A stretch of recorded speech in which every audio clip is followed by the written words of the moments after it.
पटना मुजफ्फरपुर से गयाजी तक इन 11 शहरों के जमीन मालिकों की चमकी किस्मत। टाउनशिप में जमीन देने वाले को इतना मिलेगा मुआवजा, सीएम सम्राट चौधरी ने की घोषणा।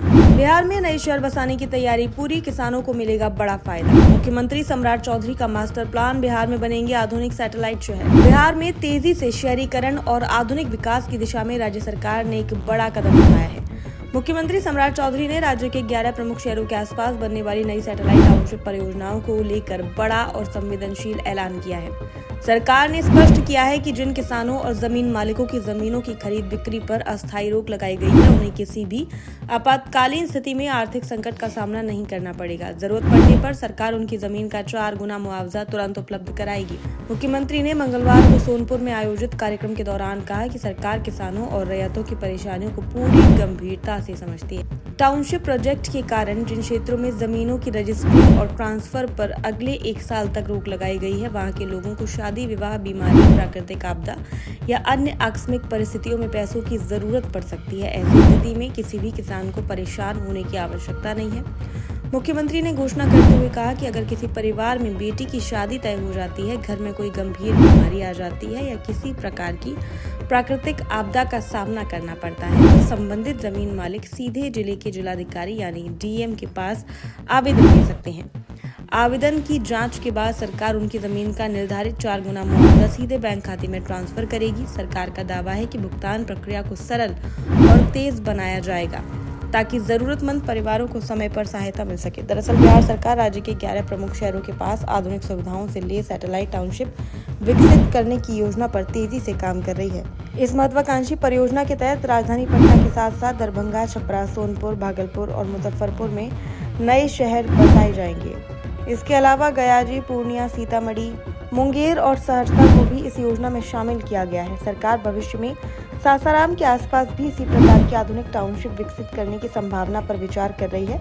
सरकार की योजना है कि इन नए शहरों को आधुनिक सड़क, जल निकासी, बिजली पार्क, अस्पताल, स्कूल, व्यवसायिक केंद्र और डिजिटल सुविधाओं से लैस किया जाए ताकि भविष्य में बढ़ती आबादी और शहरी जरूरतों को व्यवस्थित तरीके से पूरा किया जा सके।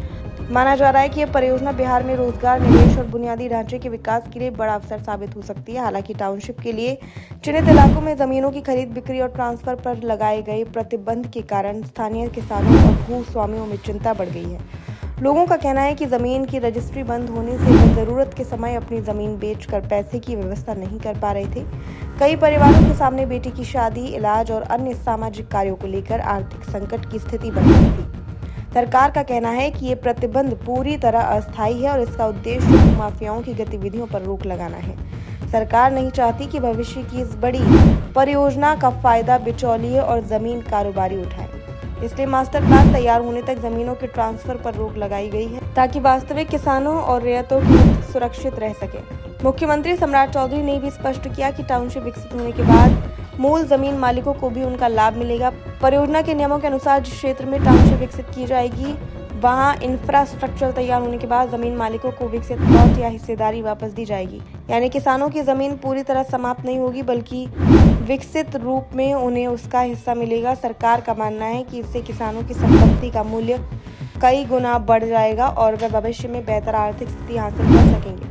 वहीं जो किसान परियोजना में हिस्सेदारी नहीं रखना चाहते, उनके लिए नगद मुआवजे का विकल्प भी खुला रहेगा। ऐसे रैयत सरकार से 4 से 5 गुना तक का मुआवजा लेकर अपनी जमीन पूरी तरह बेच सकेंगे। राजनीतिक और प्रशासनिक हलकों में मुख्यमंत्री की इस घोषणा को बड़ा राहत पैकेज माना जा रहा है। विशेषज्ञों का कहना है कि अगर सरकार समय पर भुगतान और पारदर्शी प्रक्रिया सुनिश्चित करती है, तो ये मॉडल बिहार में शहरी विकास और किसानों के हितों के बीच संतुलन स्थापित करने का उदाहरण बन सकता है। अब सबसे बड़ी चुनौती इस पूरी योजना को जमीन पर प्रभावी तरीके से लागू करने की होगी। सरकार ने अधिकारियों को निर्देश दिया है कि जरूरतमंद किसानों को बिना देर रात पहुंचाई जाए और किसी भी स्तर पर भ्रष्टाचार या लापरवाही न हो पाए। आने वाले समय में ये परियोजना बिहार के शहरी भविष्य को नई दिशा देने के साथ साथ लाखों किसानों की आर्थिक स्थिति बदलने में भी महत्वपूर्ण भूमिका निभा सकती है।